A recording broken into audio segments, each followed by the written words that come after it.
शब बारात में अल्लाह ताला की रहमत से लातादाद इंसान दोज़ख से निजात और छुटकारा हासिल करते हैं, इसलिए इस रात को शब बारात कहा जाता है। अल्लाह रब्बुल इज़्ज़त ने अपने महबूब की उम्मत को कुछ ऐसी रातें अता की जो अल्लाह ताला की रहमतों, बरकतों और अनायतों की नवीद लेकर आती हैं। शेख सादी रहमतुल्लाह अलैह ने क्या खूब कहा था कि अल्लाह रब्बुल इज़्ज़त की रहमत अपने बंदों की बख्शिश के लिए बहाने तलाश करती है। ये अजीम और बाबरकत रातें अल्लाह ताला की रहमतों के उसूल के बहाने ही तो हैं। इन बाबरकत रातों में से एक रात शब बारात है। शब बारात का मतलब है निजात और छुटकारे की रात। चूँकि इस रात में अल्लाह ताला की रहमत से लातादाद इंसान दोज़ख से निजात और छुटकारा हासिल करते हैं, इसलिए इस रात को शब बारात कहा जाता है। शब कदर के बाद ये रात तमाम रातों से ज़्यादा बाबरकत रात है।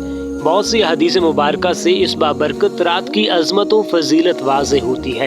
तकरीबन 10 सहाबा कराम से शब बारात के हवाले से अहदीस मरवी हैं।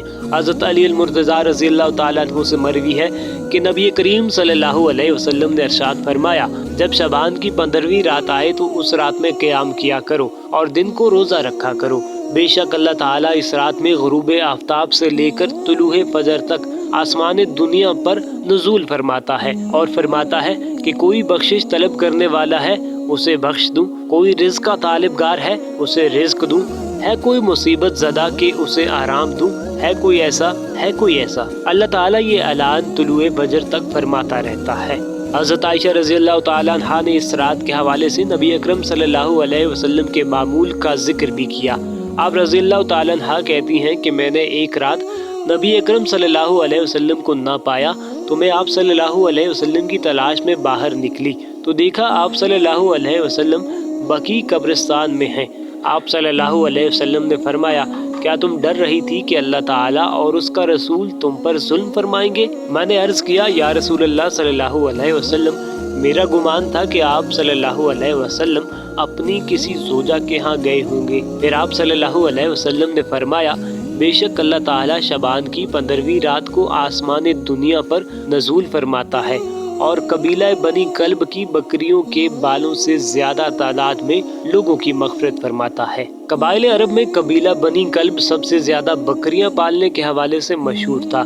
इस मकाम पर कबीला बनी कल्ब की बकरियों का जिक्र ये वाज़ेह करने के लिए किया गया कि जिस तरह कबीला बनी कल्ब की बकरियों के बाल गिनना नामुमकिन है, उसी तरह अल्लाह ताला इतने अफराद को जहन्नुम से आज़ाद फरमाता है जिन्हें अहाता शुमार में लाना नामुमकिन है।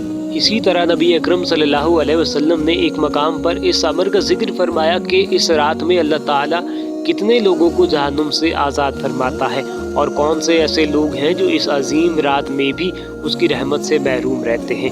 हज़रत आयशा रज़ियल्लाहु ताला अन्हा से मरवी है कि नबी अकरम सल्लल्लाहु अलैहि वसल्लम ने फरमाया, मेरे पास जिब्राइल आए और कहा कि शबान की 15वीं रात को अल्लाह ताला इतने लोगों को जहन्नुम से आज़ाद फरमा देता है कि जितने कबीला बनी कल्ब की बकरियों के बाल हैं, मगर मुशरिक, दुश्मनी रखने वाले, कतई ताल्लुकी करने वाले, कपड़ा बतौर तकब्बुर लटकाने वाले, वालिदैन के नाफरमान और आदि शराबी की तरफ नजर रहमत नहीं फरमाता।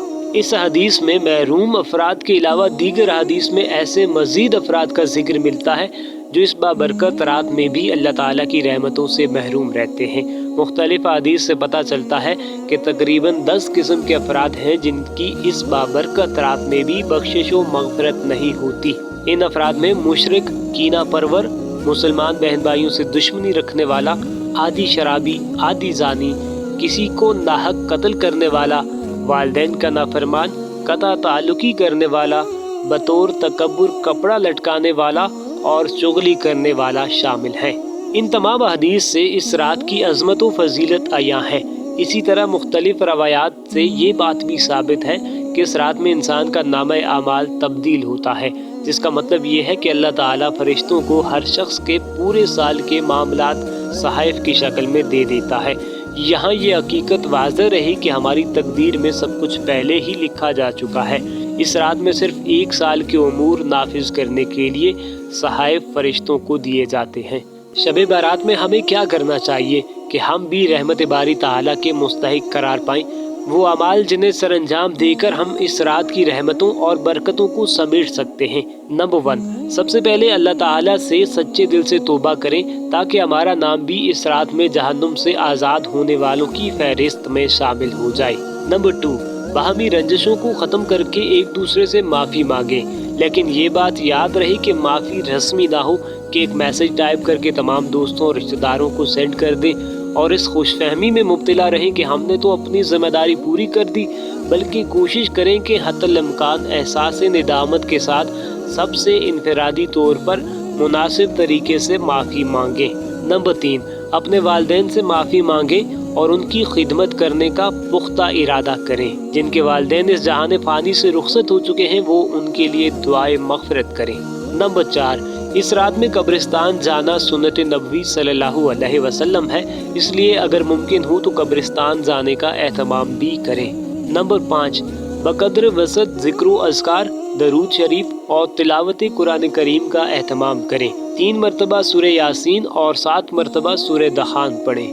نمبر 6، نوافل کی ادائیگی کا اہتمام بھی کریں۔ قیام اللیل کی نیت سے کم از کم 8 نوافل ضرور ادا کریں، لیکن یہ بات بھی مد نظر رکھیں کہ اگر آپ کے ذمہ قضا نمازیں ہیں تو ان کی ادائیگی نوافل سے زیادہ ضروری ہے، اس لیے اگر آپ کے ذمہ قضا نمازیں ہیں تو وہ ادا کریں۔